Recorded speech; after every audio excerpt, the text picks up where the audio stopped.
Welcome. আমি doctor Sadikul Islam Talukdar, সহযোগী অধ্যাপক ও বিভাগীয় প্রধান, ময়মনসিংহ মেডিকেল কলেজ প্যাথোলজি বিভাগের বিভাগীয় প্রধান ছিলাম। এখন আমি পিআর আছি। ক্লাস চলছে নিউপ্লাসিয়ার উপরে। আজকের পর্বে আসতেছে মেটাপ্লাসিয়া, মেটাস্টেসিস থেকে শুরু করব।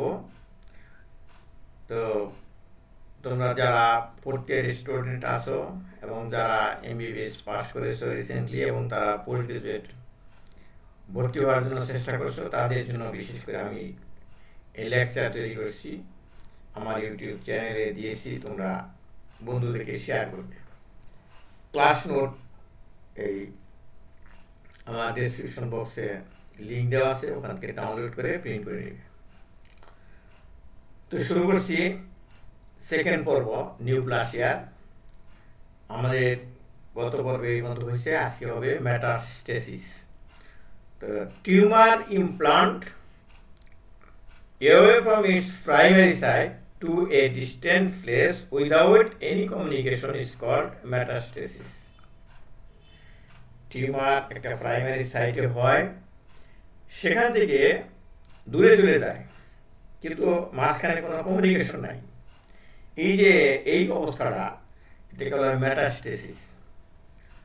তো এই যে মেটাস্টেসিস হওয়ার রুট কী কী কী পথে টিউমার, মেলিগনেন্ট টিউমার বিশেষ করে মেটাস্টেসিস হয়, সেটা হলো একটা হচ্ছে lymphatic road, haematogenous road, transcoelomic road, natural passes আর সার্জিক্যাল ইনস্ট্রুমেন্টেশন।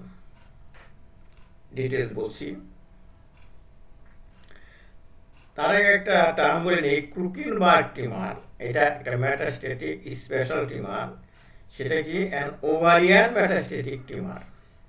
ওভারিতে মেটাস্টেটিক হয়েছে। প্রাইমারি হলো carcinoma stomach. Root of metastasis is peritoneal cavity. Root of metastasis হলো peritoneal cavity.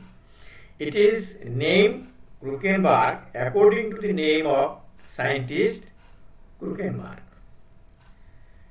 বিদেশি বিজ্ঞানীরা অনেক কিছু আবিষ্কার করে, সেগুলো আমাদের বইয়ে আসে। নামটা হলো ক্রুকেনবার্গ। সেও একটা টিউমার আবিষ্কার করেছে, যে metastatic tumour from carcinoma stomach to ovary. এটা একজন আবিষ্কার করেছে, তার নাম ক্রুকেনবার্গ। তোমরাও যদি বড় হয়ে এরকম আবিষ্কার করো কিছু, বিজ্ঞানী হয়ে, তোমাদের নামও এরকম বই আসবে, তাই না? আর সেটা তোমাদের হইতে পারে, ফাতেমা, তুমি যদি কোনো কিছু আবিষ্কার করতে পারো, তোমার নামও থাকবে ফাতেমাস টিউমার, এরকম। তাহলে তোমরা তো আবিষ্কারের দিকে নাই। লেখাপড়া ভালো করে করো, ভবিষ্যতে গবেষণা করবে, গবেষণা করে কিছু আবিষ্কার করবে, তোমাদের নামও বই আসবে। ক্যারেক্টারিস্টিক হলো এই ক্রুকেনবার্গ টিউমারের malignant cells remain confined on surface of ovary with no penetration. Surface of ওভারিতে মেটাস্টেসিস ওখানেই কনফাইন্ড থাকে, ভিতরে ঢুকে না সাধারণত। এটাই হলো ক্রুকেনবার্গ টিউমারের ক্যারেক্টারিস্টিক। সিডোমিক্সোমা পেরিটোনি এরাও একটা মেটাস্টেসিসের একটা অবস্থা।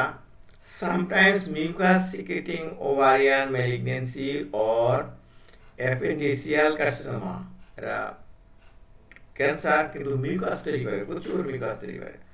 Feel the peritoneal cavity with gelatinous neoplastic mass. একদম মানে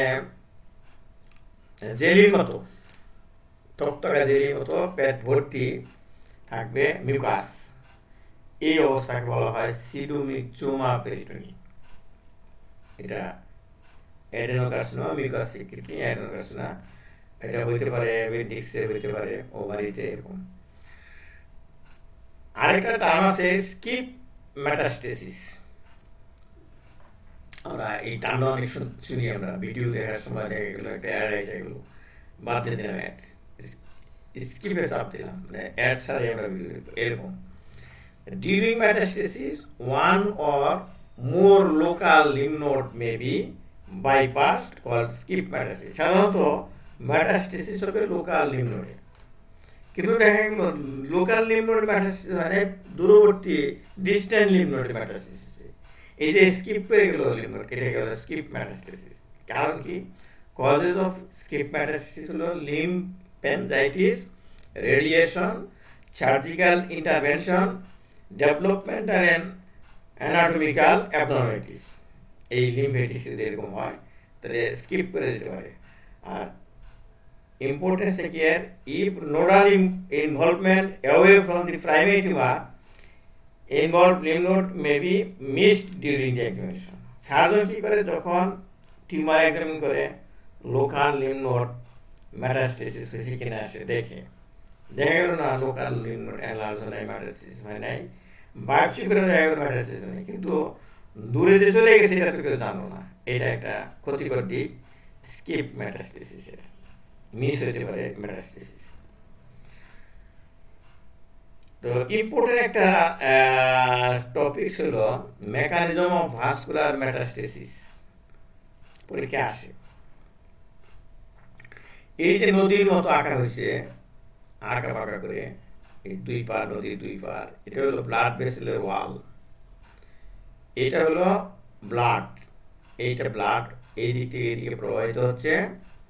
ব্লাড ভেসেলের বাইরে একটা টিউমার আছে, অনেকগুলা ম্যালিগন্যান্ট সেল দেখা যাচ্ছে। এই ম্যালিগন্যান্ট সেল টিউমারটা এখানে আসবে, মাঝখানে কোনো কমিউনিকেশন থাকবে না, এটা নেই মেটাস্টেসিস।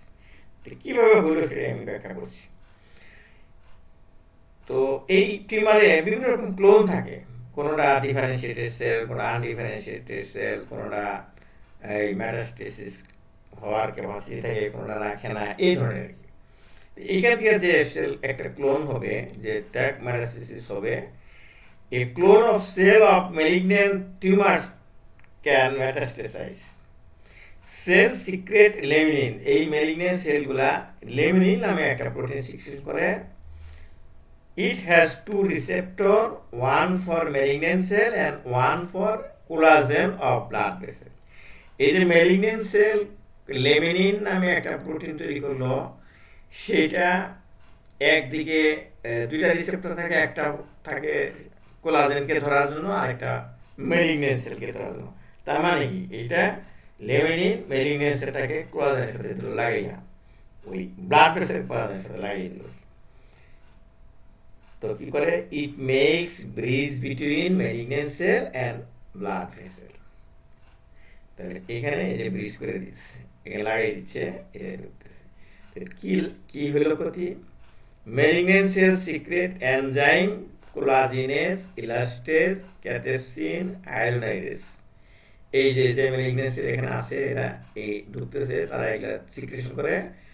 আর তারা কি করে? এই জিনিস যেখানে আছে, elastic fibre, collagen fibre, ground substance, এগুলো কি ডিস্ট্রাকশন করে এই এনজাইমগুলো করে পথ করে দেয়। এই যে ঢুকে পড়লো ব্লাডে, ব্লাডে আসার পরে কি হয়? তাহলে উইক ওয়াল দেয়ার ঢুকে গেলো malignant cell entered into the blood vessel through weak and defective vascular wall. তো তারপরে ম্যালিগন্যান্ট সেলের ফেট কি হবে? এখানে দুইটা ফেট হবে। একটা হলো if malignant cell meets lymphocyte, যদি লিম্ফোসাইটের সাথে তার দেখা হয় তাহলে সে মারা পড়বে। Malignant cell are killed. Cytotoxic T cell kills malignant cell. Cytotoxic T cell আছে লিম্ফোসাইট, টি লিম্ফোসাইট, ওকে মেরে ফেলবে, ভালো লক্ষণ। কিন্তু ইফ মিটস প্লেটলেট, প্লেটলেটের সাথে যদি দেখা হয়, ও প্লেটলেট তাকে কাভার করবে এবং তাকে নিয়ে যাবে এই কোলাজেনের সাথে বাইন্ড করার জন্য। এই যে এখানে এই যে প্লেটলেট বাইন্ড করছে, এইখানে নিয়ে আসছে। তাতে কি হয়েছে?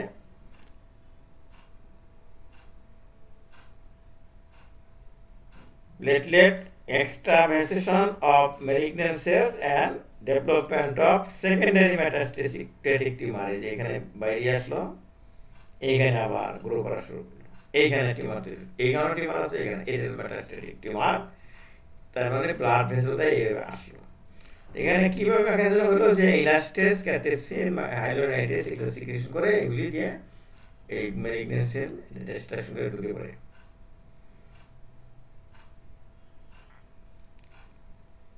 তাহলে এটাকে বলা হয় হুমিং অফ মেলিগনেসি। আরেকটা জিনিস আছে, সব টিস্যুতেই কিন্তু মেলিগনেসি বসবে না, ওখানে তার রিসেপ্টর থাকতে হবে। Homing depends on presence of receptor for malignant cell in tissue. Homing করার জন্য সব জায়গায় কিন্তু মেলিগনেন্ট সেল বসবে না, এক এক মেলিগনেন্ট সেল এক এক টিস্যু পছন্দ করে। পছন্দ করার অর্থ হলো তার ওখানে তার রিসেপ্টর আছে।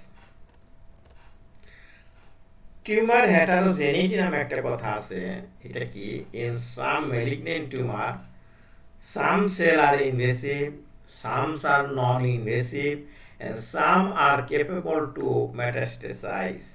It is called tumor heterogeneity. এই যে টিউমার সেলে বিভিন্ন গ্রুপের সেল থাকে, কতগুলা মেটাস্টেসিস করতে পারে, কতগুলা করে না, এইগুলি বিভিন্ন রকম থাকে থেকে বলা tumour heterogeneity. Causes of lymphadenopathy in cancer, যদি কোথাও ক্যান্সার হয় রিজনাল লিম্ফ নোড এনলার্জ করে, বলে লিম্ফ অ্যাডেনোপ্যাথি। তার কজ কি? একটা হলো যে লিম্ফ নোডে ক্যান্সার স্প্রেড করে, এক নম্বর কারণ। দুই নম্বর কারণ হলো স্প্রেড করে না, রিয়েক্টিভ হাইপারপ্লাসিয়া হয়, ফলিকুলার হাইপারপ্লাসিয়া হয়। The proliferation of paracortical T cell and sinus cytocytosis in response to product released from primary tumor. Primary tumor যে প্রোডাক্ট তৈরি করে তার রেসপন্সে এই হাইপারপ্লাসিয়া হয় লিম্ফয়েড সেলের। তো লিম্ফয়েড সেল হাইপারপ্লাসিয়া হলেও লিম্ফ নোড বড় হইতে পারে। কাজে লিম্ফ নোড বড় হইলেই যে তুমি বলে ফেলবে যে মেটাস্টেসিস হয়ে গেছে স্যার, তা না।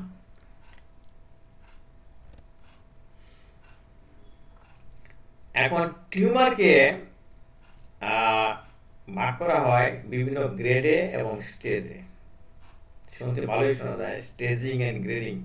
পাবলিক কিন্তু এই স্টেজ নিয়ে খুবই অ্যালার্ট। কোনো রিপোর্ট দিয়ে সাইডে কি স্টেজ আছে, কি গ্রেডের টিউমার এরকম বলে।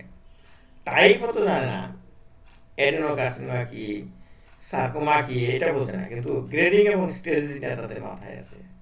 যারা ডাক্তার না তাদের কথা বলতেছি, রিপোর্ট পেয়ে কোন স্টেজ আছে স্যার, কোন গ্রেডের টিউমার, এরকম। কাজে এই সম্বন্ধে তোমাদের একটু পরিষ্কার ধারণা থাকা দরকার। গ্রেডিং হলো level of differentiation is called grading. Differentiation কি হারে হইলো তার উপর গ্রেড করা হয়। Grading is based on degree of differentiation and number of mitosis within the tumour. Grading is done by histopathologist. গ্রেডিংটা কিন্তু করবে হিস্টোপ্যাথোলজিস্ট, বিশেষ করে স্টেজিং করবে সার্জন। হিস্টোপ্যাথোলজিস্ট করে কিন্তু সেটা কমপ্লিট না, প্যাথোলজিক্যাল গ্রেডিং বলা হয়। তো মেইন প্যাথোলজিক্যাল স্টেজিং, আর গ্রেডিং করবে হিস্টোপ্যাথোলজি। সে করে দিবে কি পরিমাণ ডিফারেন্সিয়েশন হয়েছে আর কি মাইটোসিস কি পরিমাণ, তার উপর নির্ভর করে গ্রেডিং করবে। তো গ্রেডিং হইল তাহলে গ্রেড ওয়ানে কি হয়, ওয়েল ডিফারেন্সিয়েটেড টিউমারকে বলা হয় grade one. Grade two moderately differentiated টিউমারকে বলা হয় গ্রেড টু। গ্রেড থ্রি হইল পোরলি ডিফারেন্সিয়েটেড টিউমার, আর গ্রেড ফোর আনডিফারেন্সিয়েটেড টিউমার। তো এইগুলি আমরা টিউমার ক্লাসিফিকেশন করার সময় কিন্তু বলেছি, তো রিপিট করলাম না এই জন্য। তাহলে grade one, grade two, grade three, grade four, যেটা আনডিফারেন্সিয়েটেড গ্রেড ফোর, আর যেটা ওয়েল ডিফারেন্সিয়েটেড হলো গ্রেড ওয়ান। মাঝখানে মডারেট আর পোরলি ডিফারেন্সিয়েটেড। তো ক্লিনিক্যাল ইম্পর্টেন্স অফ গ্রেডিং, তাহলে ক্লিনিশিয়ানরা জানতে চায় কেন এই গ্রেডিংটা, জানতে চায় প্যাথোলজিস্ট আমরা দিয়ে দিই। কেন দেয়? It is parameter of clinical gravity of tumour, কতটুকু মারাত্মক এই গ্রেড দেখেই তারা বুঝতে পারে। It helps in planning of treatment. It is a parameter of prognosis of tumour. টিউমারটার কি অবস্থা হবে, পরিণতি কি হবে, ওরা বলে দিতে পারবে বা বুঝতে পারবে। তো একটা কথা তোমাদের বলি, অনেকেই বলে যে ডাক্তার বলেছিল যে 2 মাস বাঁচবে, কিন্তু 2 বছর ধরে বেঁচে আছে। এটা হলো কতগুলা শুনতে ভালো শোনা যায় তাই তারা বলে। এরকম করা কথা কিন্তু কেউ বলে না যে রুগী মাত্র 3 দিন বাঁচবে, 3 মাস বাঁচবে, 2 মাস বাঁচবে, এটা কোনো ডাক্তারই বলে না। কিন্তু দেখবা রুগীর লোকেরা ঠিকই বলে, আরে ডাক্তার তো বলেই দিছিল যে 2 মাস বাঁচবে না, 2 বছর ধরে বেঁচে আছে, এরকম কথা বলে না কেউ। কিন্তু ডাক্তার আন্দাজ করতে পারে এই গ্রেড দেখে কেমন তার পরিণতি হইতে, তার ফেট কি হইতে পারে, তার ট্রিটমেন্ট কেমন হইতে পারে। এইরকম স্টেজিং হলো extent of spread of malignant tumour is called staging. এই যে কি কি পরিমাণ ছড়িয়ে পড়লো ম্যালিগন্যান্ট টিউমার, সেটা staging based on size of primary tumour এবং spread of tumour to regional lymph node and presence or absence of metastasis. তিনটা জিনিস দেখা হবে, সাইজ দেখা হবে প্রাইমারি টিউমারের, আর রিজনাল লিম্ফ নোডে ছড়িয়ে পড়লো কিনা, আর মেটাস্টেসিস হইল কি হইল না। আরেকটা আছে TNM staging,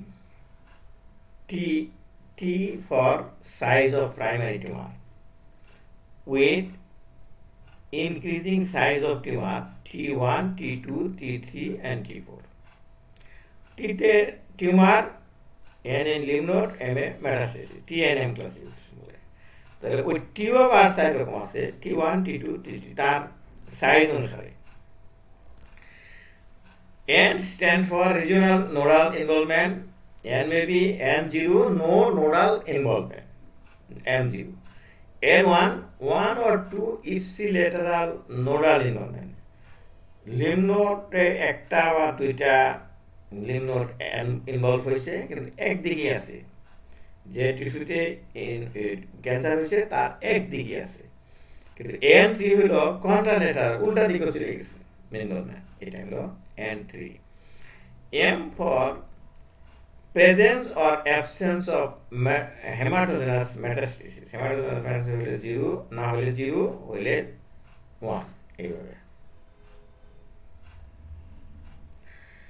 Pre-malignant, pre-cancerous or pre-neoplastic condition একই রকমই, পরীক্ষায় খুব ঘন ঘন আসে কন্ডিশনগুলো কি কি, যে ক্যান্সার হবে সেখান থেকে ভবিষ্যতে, এই জন্য এরকম নাম, pre malignant, pre cancerous, pre neoplastic আর কন্ডিশনগুলো।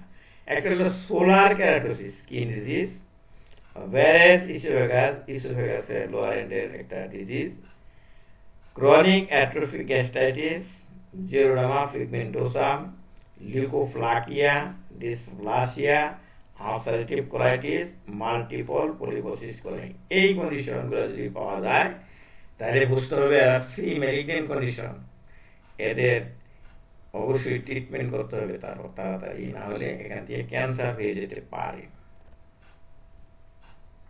অনেক মারাই জিজ্ঞাসা করে, উদ্বিগ্ন থাকে কোনো ক্যান্সার রোগী মারা গেলে বা ক্যান্সার রোগীর কথা শুনলে তাদের চাইল্ড নিয়ে খুবই চিন্তিত থাকে, এবং ডাক্তারের কাছে জিজ্ঞেসও করে যে বাচ্চাদের কি ক্যান্সার হয়, তোমরা বলতে পারো হয়।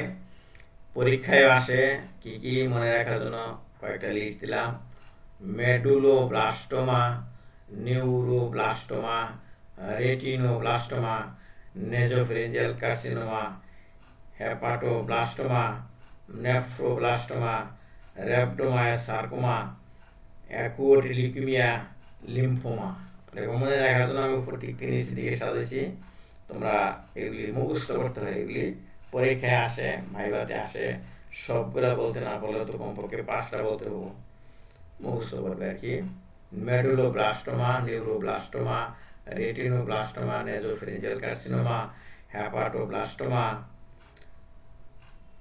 নেফ্রোব্লাস্টোমাকে উইন্স টিউমার বলা হয়, র্যাপডোমায়োসার্কোমা, acute leukaemia, lymphoma.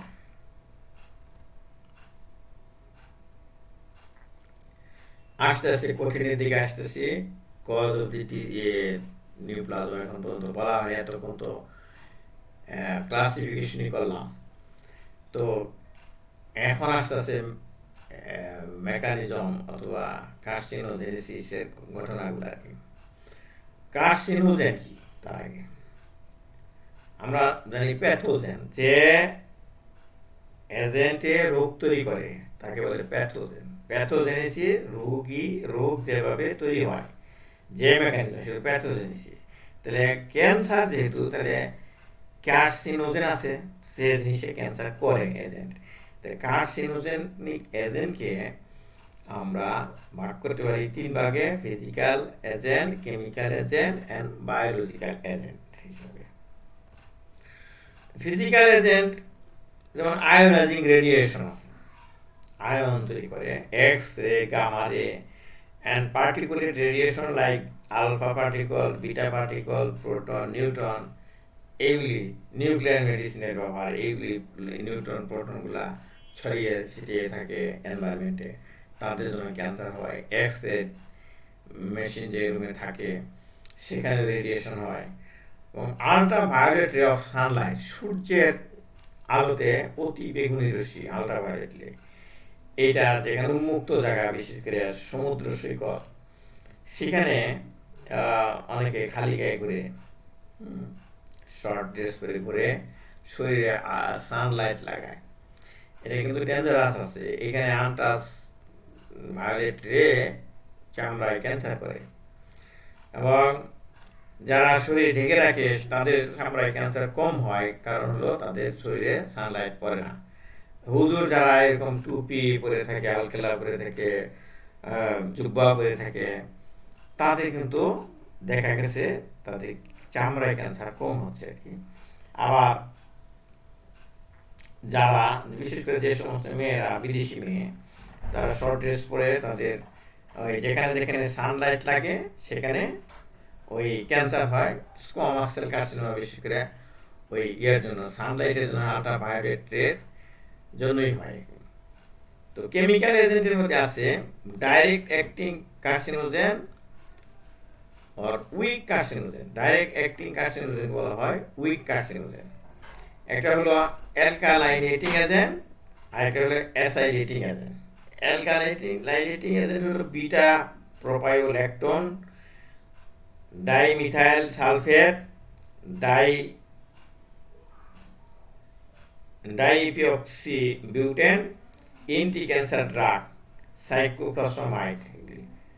অ্যাসাইলেটিং agent like dimethyl carbamyl chloride, এগুলি। আর ইনডাইরেক্টলি অ্যাক্টিং হলো aromatic amines like beta naphthalene, benzidine, এইগুলি। আর পলিসাইক্লিক হাইড্রোকার্বন আছে লাইক বেনজাথ্রিন, আছে বেনজোপাইরিন, এইগুলি। এগুলো কার্সিনোজেনিক এজেন্ট, কেমিক্যাল এজেন্টের মধ্যে পড়ছে। আর নিউপ্লাজম following exposure to X-ray depend on dose and duration of exposure. যারা X-ray নিয়ে কাজ করে, দীর্ঘদিন ধরে সে X-ray নিয়ে কাজ করতেছে, নানানভাবে X-ray জন্য এক্সপোজার হয়, এবং কি ডোজে হলো সেটাও নির্ভর করে তার ক্যান্সার হবে কিনা। যদি X-ray ডোজ বেশি পায় তাহলে ক্যান্সার হবে। Direct acting carcinogen not require metabolic activation, it can produce neoplasm directly. Direct acting directly cancer করতে পারে, কিন্তু এরা weak, but in general these are weak carcinogen. And indirectly acting carcinogen are inactive form. It requires metabolic activation for tumorigenesis. It is also called procarcinogen আর ultimate carcinogen. তাহলে এটা metabolism হওয়ার প্রয়োজন পড়ে, যেটা হলো ইনডাইরেক্টলি অ্যাক্টিং। আর direct acting যেটা, সেটা হলো মেটাবলিজম হওয়ার দরকার নাই, কিন্তু ওরা উইক। বায়োলজিক এজেন্ট তাহলে আছে virus, bacteria, fungus, plant. Oncogenic DNA virus, human papilloma virus cancer করে, squamous cell carcinoma, carcinoma of cervix and vulva. এই হিউম্যান প্যাপিলোমা ভাইরাস টাইপের 16, 18 এবং 31 সাধারণত স্কোয়ামাস সেল কার্সিনোমা করে। Hepatitis B virus hepatocellular carcinoma করে। Hepato associated করে, মানে associated tumour আর কি। হেপাটাইটিস সি ভাইরাসও হেপাটোসেলুলার কার্সিনোমা করে। এপস্টেইন-বার ভাইরাস বা ইপিভি নেজোফেরিঞ্জিয়াল কার্সিনোমা এবং পার্কিন্স লিম্ফোমা করে। Herpes simplex virus 2 carcinoma service করে। হিউম্যান ইমিউনোডেফিসিয়েন্সি ভাইরাসের জন্য হয় ক্যাপোসিস সার্কোমা। আরেকটা সন্দেহ আছে ক্যাপোসিস সার্কোমা, সেটা সাইটোমেগালো ভাইরাস হইতে পারে, না হইতে পারে, একটু সন্দেহ আছে। আর আরএনএ ভাইরাস আছে কিছু, তারা যেমন হিউম্যান টি sell leukaemia virus HTLV, adult টি সেল লিউকেমিয়া অথবা লিম্ফোমা হয়। ব্যাকটেরিয়া তো হতে পারে, যেমন হেলিকোব্যাক্টার পাইলোরিয়া গ্যাস্ট্রিক ম্যালিগনেন্সি হয়, এটা ব্যাকটেরিয়া। ফাঙ্গাস যে হতে পারে অ্যাসপারজিলাস ফ্লেভাস, এই টক্সিন লিভারেট করে, আফলাটক্সিন, এই আফলাটক্সিনের জন্য লিভার ক্যান্সার হয়। আর প্যারাসাইটের মধ্যে আছে সিস্টোসোমা, এই সিস্টোসোমা ইনফেস্টেশন হইয়া ইউরিনারি ব্লাডের টিউমার হয়। আর হলো প্লান্ট, গাছগাছাতেও হয়, যেমন সুপারি, নাট, বেটেল নাট, ওই পান সুপারি যারা খায় তাদের মধ্যে হইতে পারে, বিশেষ করে টোবাকো, জর্দা যারা খায়, ওরাল লাং ক্যান্সার এগুলি হয়, বিশেষ যারা খায় তাদের এই প্লান্টের দিকে এইগুলো এজেন্ট। কিছু আছে তারা টিউমার না, কিন্তু টিউমার লাইক মাস বা টিউমার লাইক ম্যালফরমেশন, সেগুলি হলো তোমাদের জানতে হবে, তোমরা ভুল করে টিউমার মনে করতে পারো, সেই জন্য হলো হামারটোমা। হামারটোমা কিন্তু টিউমার না, কিন্তু tumour like mass result from haphazard arrangement of cell indigenous to tissue is called hamartoma. এই যে indigenous to tissue কথা বোঝার হলো, কিন্তু এই যে হ্যাফাজার্ডলি অ্যারেঞ্জ যে টিস্যু আছে, এরা হ্যাফাজার্ড লিখবো, কিন্তু ওখানকার টিস্যু, যেমন লাংসের টিস্যুই লাংসে হ্যাফাজার্ডলি অ্যারেঞ্জ ছিল, ইন্ডিজিনাস টু লাংস, মানে লাংসের টিস্যু লাংসের মধ্যে অ্যারেঞ্জ হবে, কিন্তু লাংসের রেসপিরেটরি ট্র্যাক্টের সাথে তার যোগাযোগ নেই, এটা ম্যালফরমেশন, এটা হলো হামারটোমা। আর হলো choristoma, ectopic rest of normal tissue, টিস্যুটা নর্মাল, কাজও করে সে, কিন্তু যেখানে থাকার কথা সেখানে না, সেটা হলো কোরিওস্টোমা। যেমন rest of adrenal cell under renal tissue, renal উপরে থাকবে, সুপ্রারেনাল গ্ল্যান্ড থাকবে, কিন্তু সে আছে নিচে, কিডনি নিচে, কিন্তু এটা অন্য জায়গায় আছে, তো এটা কোরিওস্টোমা। অথবা গ্যাস্ট্রিক টিস্যু আছে মেকেলস ডাইভার্টিকুলামে,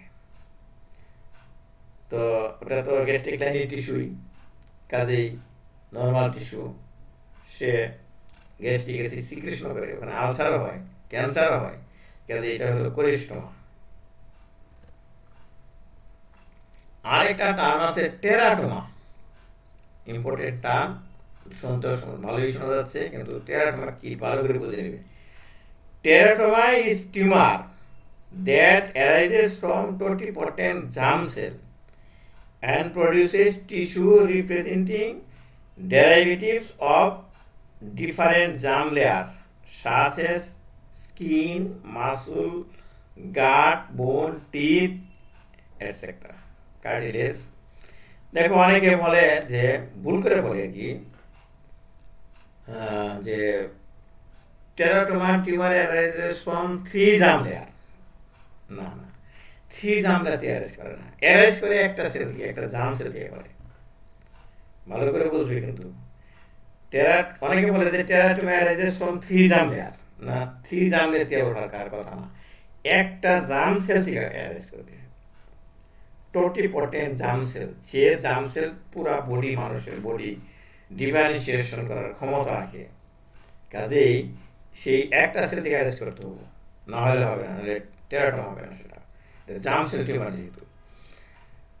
এবং তারা কি করে, মাল্টিপ্লিকেশন প্রোডাকশন করে বিভিন্ন রকম সেল এবং টিস্যু, যেটা রিপ্রেজেন্ট করে derivatives of more than one germ layer বা ডিফারেন্ট জার্ম লেয়ার, যেমন skin, ectodermal tissue, muscle, endodermal, এই কি বলে mesodermal tissue, gut, endodermal tissue, এইভাবে আর কি। তো সব জার্ম লেয়ারই রিপ্রেজেন্ট করতে পারে, সবগুলি থাকতে পারে, অথবা 2 রকম থাকতে পারে, অথবা 1 রকম থাকতে পারে, এটাকে বলে teratoma.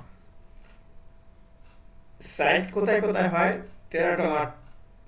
teratomas occur most often in the ovary, testes and in sacrococcygeal region in children.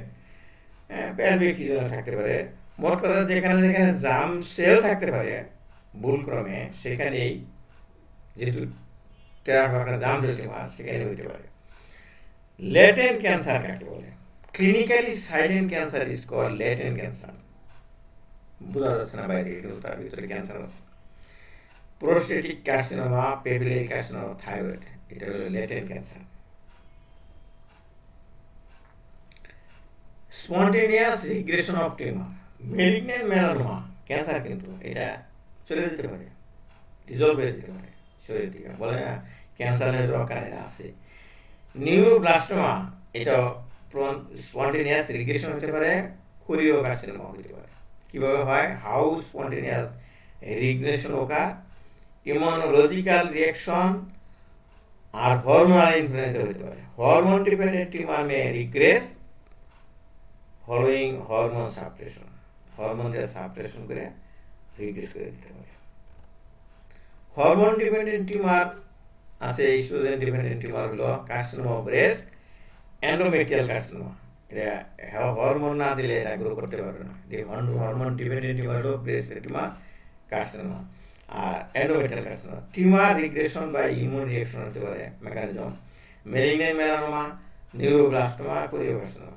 Cancer following chronic disease, যেমন মার্জরিন আলসার অন ওল্ড বার্ন, অনেক দিন আগে বার্ন হয়েছিল, সেখানে স্কার হয়ে গেছিল, সেখানে আবার নতুন করে আলসার হলো 10-12 বছর পরে, সেই আলসারটাকে বলা হয় মার্জরিন আলসার। এখান থেকে স্কোয়ামাস সেল কার্সিনোমা হয় সাধারণত। আর ক্রনিক গ্যাস্ট্রাইটিস হয়ে অ্যাট্রোফিক গ্যাস্ট্রাইটিস হয়ে গেছে, এখান থেকে কিন্তু ক্যান্সার হতে পারে, স্টোমাক ক্যান্সার, অ্যাডেনোকার্সিনোমা হতে পারে। এরপরে চ্যাপ্টার আছে বায়োলজি অফ টিউমার গ্রোথ। আজকে এটা থাকবে, নেক্সট পর্বে আমরা বায়োলজি অফ টিউমার গ্রোথ পড়বো। আজকে এ পর্যন্ত থাক। তোমরা গত 2 পর্ব শেষ হলো নিউপ্লাসিয়া, 3rd পর্ব নেক্সট ক্লাসে আবার অ্যাটেন্ড করবে। ভালো করে বই দেখে পড়বে, বই দেখে মিলিয়ে লিখবে। আমার নোট আছে, এই ডেসক্রিপশন বক্সে দিয়ে দিচ্ছি, এটা ডাউনলোড করে মিলিয়ে পড়ে দিবে, লিখবে কি যেখানে ভালো বুঝবে না একটু বই লিখে লিখবে। ধন্যবাদ।